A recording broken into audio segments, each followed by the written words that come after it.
Now let's assess the strengths, weaknesses, opportunities and threats, as well as the key factors and characters that will shape Nigeria's much anticipated 2023 elections.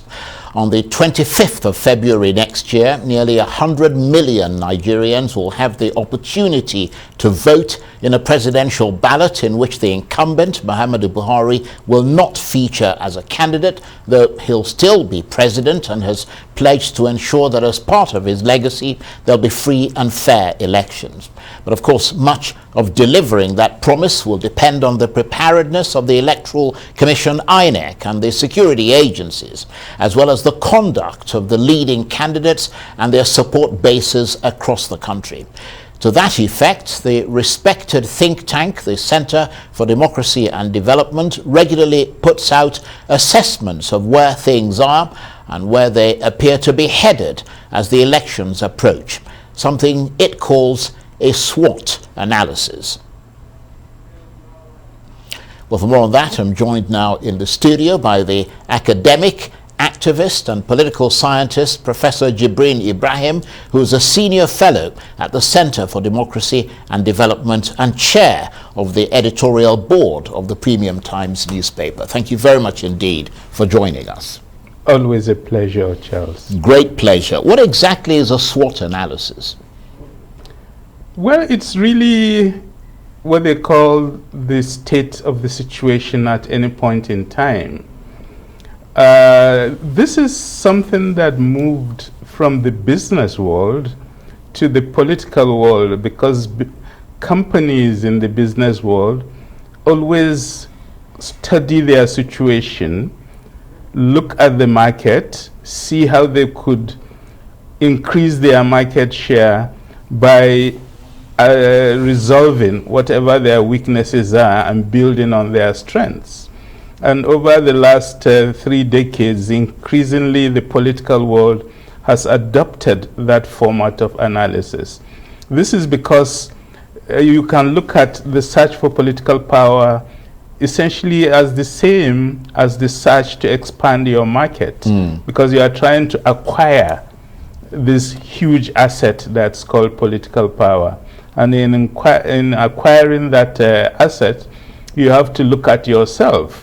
First of all, what are you strong in? How can you increase that strength? Secondly, what are you weak in, and how can you address their weaknesses? What are the challenges that confront you that you need to scale through? And by doing that analysis, what you are doing is trying to change a state of being into a dynamic set of relationships where there's movement in your favor. And when you look at something that like elections, it's exactly the same situation, especially for this election, when there's for the first time is a dramatic change in the graphics. When you look at previous elections, most of them, you find there are 2 leading candidates, and the graphics will always have that photograph of those 2 leading candidates. Now, we've complicated the scenario by having 4 photographs, which means there are double the number of players. And when that happens, suddenly your certainties begin to disappear. Absolutely. And you need to resituate yourself. And I guess what we'll do today is look at what are those certainties that have disappeared and where maybe the dynamics is leading us to. It's unknown, but then what are the trends and what are the possibilities? Well, that's a brilliant opening, and that sets the stage. But in that context, I've been looking at the polls, for instance, and how they got it wrong in Brazil, where they predicted a much bigger margin of victory for the challenger Lula da Silva. They had him leading by 14% going into the ballot, and it ended up being about a 5% point difference. And that appears to be a growing phenomenon across the world. We saw it in the US with Trump performing far better than most polls expected in the 2020 elections. Basically, we're seeing polls undercutting outsider candidates. So if you place that in the Nigerian context, we really don't know what's coming in February 2023, do we? We don't. First of all, we don't really have a tradition of polling. I think it's polling, of course, have started significantly over the last 10 years, but the level of the sophistication and accuracy. Yeah, and accuracy hasn't reached the stage where you can really rely on them. But I think the polls do give you indications of where movement is happening, where change is occurring. And while the numbers are questionable, the fact that you have the trends, the direction of movement, I think helps you in trying to make an analysis of where the possibilities lie. Right. Okay. Well, looking at those trends and looking at the Center for Democracy and Development, which has had a good measure of accuracy in the past, we're in the opening sort of sequence of a bruising 5-month campaign, well, what may well be bruising. Do you expect any of the leading candidates to confound expectations and secure an outright majority in the February election, or will it be a tight race in a polarized environment that will likely end up in a runoff vote? It's a very difficult question you are posing here, and it's difficult because there are too many unknowns. We've had some patterns established in the past. For example, for the last 4 or 5 elections, Muhammadu Buhari, in his transit through 3-4 political parties, has always been able to deliver around 12 million votes wherever he is. Now he's no longer going to be on the ballot. Where will those votes go? There is an assumption that the party he is president for may inherit those votes. But that's really a questionable assumption because of the other variables in Nigerian politics. The variable of ethnic and regional alignments, for example. So that's one set of uncertainties. The second set of uncertainties has to do with the fact that there are certain zones in this country that have always voted in one direction. For example, the Southeast and the South-South have always voted for the PDP. Some other parts of the country, they've changed their alignment with the PDP depending on what the elections are and what the candidates are. This time, would the Southeast and South-South vote for the PDP as they have always done? It doesn't appear to be the case. So that's the second dynamics that creates uncertainty in terms of our projection. The third set of uncertainties has to do with what you could call the the northern core votes around Kano and the areas around it. That's always been a very significant vote. And they've tended to vote for either the northern candidate or the candidate the northern establishment supports, as was the case when President Obasanjo won in 99 and 93. This time you have another party that appears to have a very strong grip of that core northern vote in the Kano axis. Will that new party actually have the votes a lot of people assume it would have? We don't know whether it will have it. So all these sets of uncertainties creates great analytical difficulties in trying to respond to your question of whether it will be close, whether there will be runoff, and really what would be the determining factors in the elections taking place next year. That's a very interesting point. Certainly those imponderables and uncertainties, they, as they say, it keeps the armchair analysts in business, doesn't it? Absolutely. because the guesswork continues. Well, let's break it down to individual parties, though. And I mean, because you've mentioned all of them in sort of broad terms. What do you make of the Peter Obi Labour movement and the way they appear to have scorched the earth around the PDP and the APC and are now viciously snapping at their heels? Or is it the other way around, and Peter Obi has become such a phenomenon that it is now the PDP and the APC who are trying to slow his accelerating momentum? What's your analysis of that? I think it's very clear Peter Obi has become a huge new factor in Nigerian electoral politics. In a very short time, he was able to generate very significant support among certain demographics in the country. I think there's first and foremost the young demographics.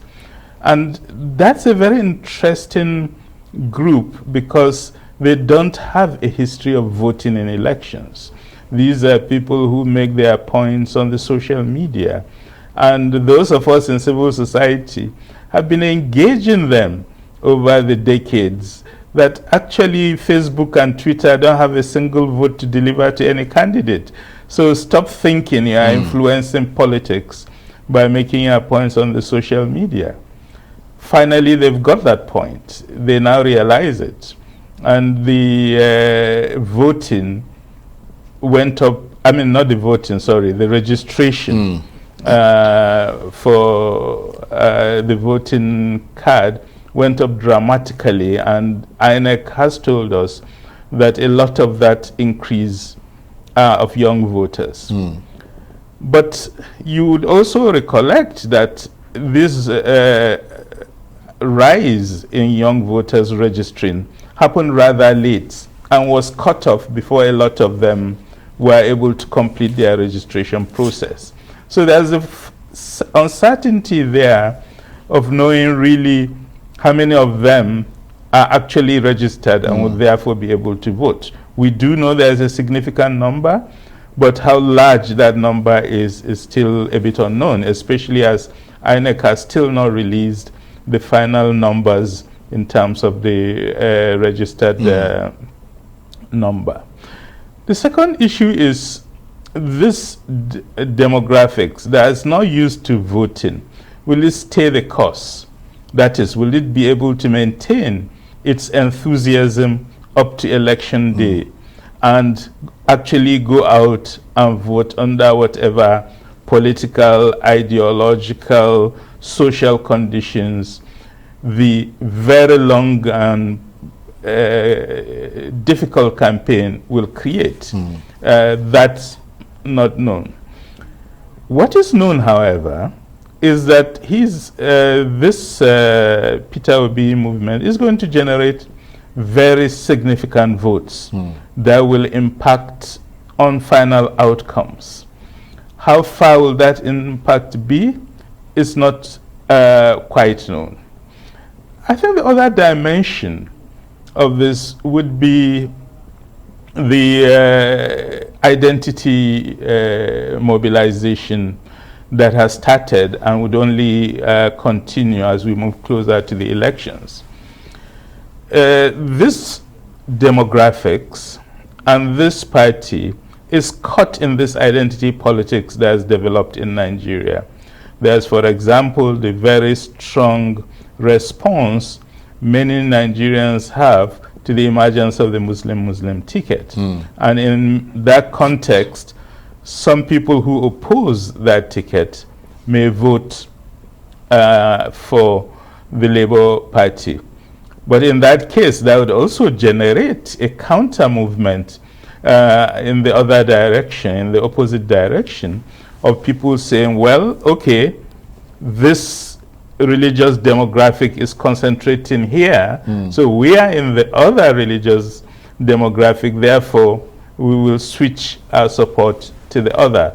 So how that will play out over the next 4 months will be extremely important in determining how far the Labour Party and its candidate, Peter Obi, will go. Well, that's a very elections. interesting analysis. And you mentioned the APC. There's been talk that Bola Ahmed Tinubu may gain an advantage as a result of the split in votes between Atiku Abubakar and Peter Obi, in spite of that same faith ticket of the APC that you're talking about. Well, what are your thoughts on that?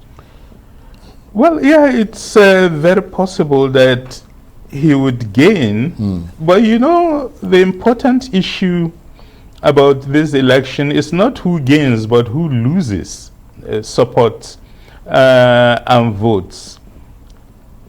Tinubu and the APC, what would they lose? The core northern vote, will they keep it? Will they lose it? If they lose it, that may overwhelm the other factor you have raised. But then, the expectation that that party, the NNPP, will make a major impact may turn out to be unfounded. We still don't know. If it doesn't, then definitely it means the APC wouldn't lose that core vote, and that therefore it will be strengthened by the competition between the other two. Yes. So there's a sense in which it's all a chess game at this point.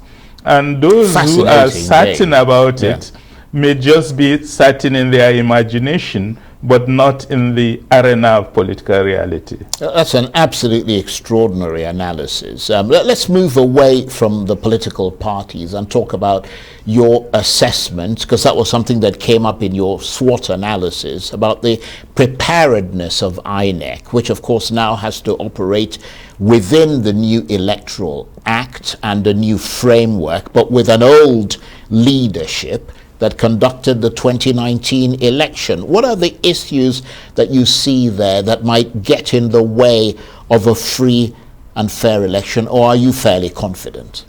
Well, I think the first issue is that this INEC canvassed over a long period for the new Electoral Act. And after a lot of efforts and many failed previous attempts, they were able to get an Electoral Act that's much better than what existed previously. And we can already see the impact of the new Electoral Act. The whole idea of people, for instance, going for primaries, losing, and then suddenly reappearing and taking over a nomination that has been won by other people is now under serious question. And the judiciary is sustaining this position in the law that has just emerged. So that's one important element in terms of the strength of INEC. I think the second issue, as far as INEC is concerned, is that the type of pressure they will have had an incumbent president being on the ballot would be considerably reduced, and therefore that makes the arena of work a bit easier for them, and I think that's a second positive thing. INEC does have a number of challenges. For example, elections are conducted essentially at state basis, and a lot of the resident electoral commissioners for the states have not been reappointed. We know there are two challenges. One challenge is that a lot of these names are currently being considered by Senate, but it's not just that the names have been submitted. There are lots of concern on the neutrality and suitability of some of those candidates. Some parties have argued quite strongly that they have evidence that some of those candidates that are being considered today have been card-carrying members of other parties and have even contested elections. And if these people pass through the Senate and are confirmed as electoral commissioners, that will pose concerns in many circles about their neutrality and their will and capacity to be fair in terms of the conduct of the election. So that's one issue of concern in terms of INEC. But I do think that the present leadership of INEC has shown a determination and an ability to continue to improve in the conduct of elections. And if we look at the last few elections that have occurred, each one has turned out to be better than the previous one, which means they are on a learning curve that's quite impressive. And what we do hope is that they will continue to remain on that learning curve.